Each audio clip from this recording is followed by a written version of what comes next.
今日早朝，众卿有何事要奏？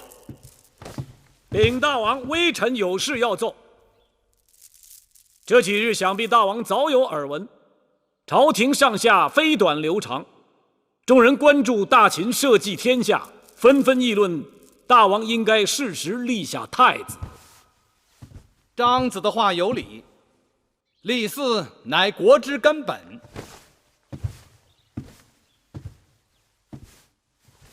大王，臣附议张子所言也有道理。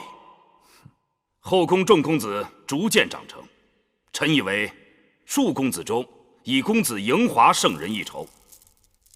而且公子华是大王长子，才思敏捷，厚德载物，又有军功在身，再加上在大王的调教之下，百经历练，足以令众人心服口服。众爱卿对此有何看法？大王，臣以为大良造之言切中要害，公子华文韬武略，的确不二人选。论人品才华，公子华出类拔萃。臣附议，臣附议，臣附议，臣附议，臣附议。这么说，你们都是众口一词了？非也，非也，并非众口一词。微臣方才没把话说完。那些劝大王早早立太子之说，纯属信口开河，胡扯八道。张仪，你为何出尔反尔？大王明鉴，微臣方才话没说完就被他们抢去了。在下的意思是，眼下大秦开疆拓土正值用人之际，过早立储，容易让公子们滋生懈怠之心，不肯再立军功。再者，大王正值春秋鼎盛，王后还未生嫡子，等王后生了嫡子，再议不迟嘛。大王，臣赞同张子之言。过早立储，若将来王后生下嫡子，则二子之间何以相处？先王后也无子嗣，有无嫡子，全赖天意。就算王后没有嫡子，也有更充分的时间让大王将诸位年长之公子多做比较。那些朝廷上下鼓噪早立太子之人，说轻了是别有用心，说重了是诅咒大王。望大王千万不要被他们蛊惑。张仪，你这个无耻小人！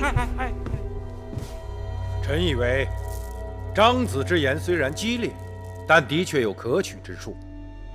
既然立储为国之根本，大王还要严谨考量，给诸公子更多历练机会，慎重而行。大王，立嗣之事事关江山社稷，臣以为宜早不宜迟。大王，立太子又不是赶集卖货，没有早晚，只有时机好坏而已。张仪，你巧舌如簧，颠倒黑白。大良造，你貌似攻心，口是心非。你，我怎么？好了好了，不要再争了。你们都是寡人的肱骨之臣。大良造用心良苦，张子也是担心竭虑。若此事变为你们的意气之争，反而伤了众卿间的和气。寡人心里有数，立嗣之事就不要再提了。大王贤明。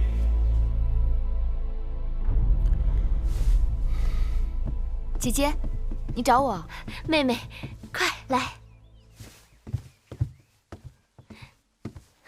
妹妹，那5000金果然有效。恭喜姐姐。我听说张仪可把那个公孙衍气坏了。公孙衍下朝后对他的手下说，在秦国有他没张仪，有张仪便没有他。公孙衍恨死了张仪又有何用？那是大王做的决断。珍珠，王后有何吩咐？你去前面找木坚，就问大王今日会去哪里。让木坚转告大王，就说我亲手做了楚国的菜肴，想让大王来品尝。是。玳瑁姑姑，你再去准备一份厚礼。是。妹妹，你代我再谢谢张仪。是。妹妹，其实这一切都是妹妹的功劳。你别往慧院去了，以后跟我住一块儿吧。姐姐的好意，我本不应该拒绝，但姐姐知道我有一个幼弟同住，实在不方便住进来。有什么关系？让他也过来一起住好了。听人说，男孩子阳气重，容易让女人怀上儿子。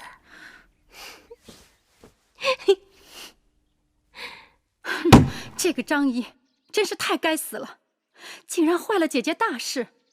是我小看了他，他竟敢拿着姐姐的慧晶，还反过来咬姐姐。他既然敢这么做，就说明他有恃无恐。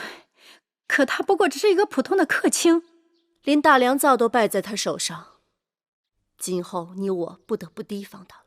哼，绝不能这么轻饶了他，一定要好好想个法子教训他一下。暂时还不能公开得罪他。为什么呀？张仪此人心术不正，除了爱财，还觊觎大良造之位，所以不管大良造说些什么，他都要反对。但是此人舌辩无双，得罪了后患无穷。那不是叫人吃了亏，还不能抱怨吗？抱怨无用，要能使他为我所用才好。怎么说？我在想，他既然能坏了我华儿的大事，说不定有一日也能成就我华儿之事。夫人，公子来了。华儿，华儿拜见母亲。魏少使。华儿，你怎么突然回来了？我随司马将军进宫禀事，顺便来看看母亲。快让我看看。华儿，你怎么好像瘦了？孩儿结实得很。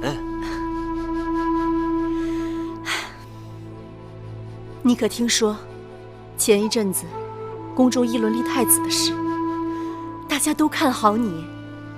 若不是大王听信了张仪的谗言，孩儿听说了。既然父王并不想即刻就立太子，母亲何苦要强求？可是论军功，论才华，这宫中无人能与你比肩。那母亲更不用焦急，让孩儿用军功说话。姐姐，公子说的有些道理。有一日，公子若拿下总统领左庶长，以此之名统兵打仗，而大王其余诸子不安兵事，姐姐你说，大王会考虑立谁为嗣？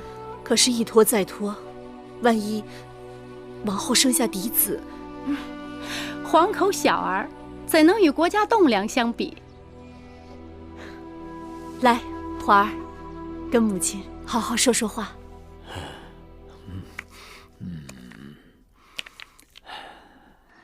怎么，张子早知会有今日？张仪做事自然要走一步看三步。会不会眼前这件事情，从头到尾也是你一人操纵？那倒不是。开始是魏夫人想要我游说大王立太子，我本无此意。可后来听说他向朝中多位重臣一一送礼，更有那公孙衍想拿我当枪使，我张仪岂能任人摆布？那魏夫人真是自作聪明。若是人人都求道，人人都答应帮忙，那若是不成功，岂不是人人都没有责任？没错，我张仪的心胸可以容纳四海，却也会分寸计较。我跟公孙衍不和，他想把我玩弄于股掌之中，他玩得动吗？其实，王后就是不求你，你也要把此事搅黄，对吗？敢问芈月，如今的天下是什么样的天下？大争之事，人人皆有争心，不争则亡。说得好。话说回来，后宫之争本与我无关。张子是侧室，要的是立足朝堂，纵横列国。不错，但后宫之事如果剑指前朝，我就不能再袖手旁观了。所以，张子不是收礼办事，你是在借力生事。知我者，芈月也。